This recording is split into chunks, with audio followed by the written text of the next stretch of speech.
Wifi nhà mày là cái nào? Mãi mãi một tình yêu. Trời đất ơi, tên gì nghe gớm vậy ba? Sao mày không đặt là Lan và Điệp luôn? Có phải tao đặt đâu. Ủa, không phải mày đặt hả? Ủa với của ai? Hàng xóm. Của hàng xóm. Ủa mày dụ sao mà ổng cho mày xài chung nữa? Có cho tao xài chung đâu. Ủa thì sao mày biết bá? Mò ba. Tao nói mày, cái Hay bát vậy. là một cái huyền thoại ba.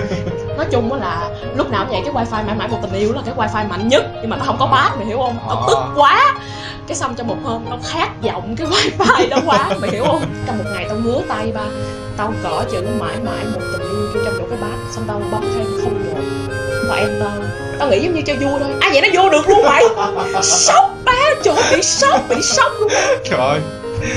Mà mày cũng rẻ tiền quá. Có cục wifi cũng xài ké nữa, thì mua một cục về xài.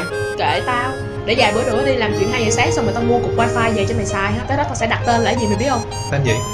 Anh muốn sống bên em trọn đời. Vậy tao đố mày mình đặt bát là cái gì? Anh muốn sống bên em trọn đời không hai phải không?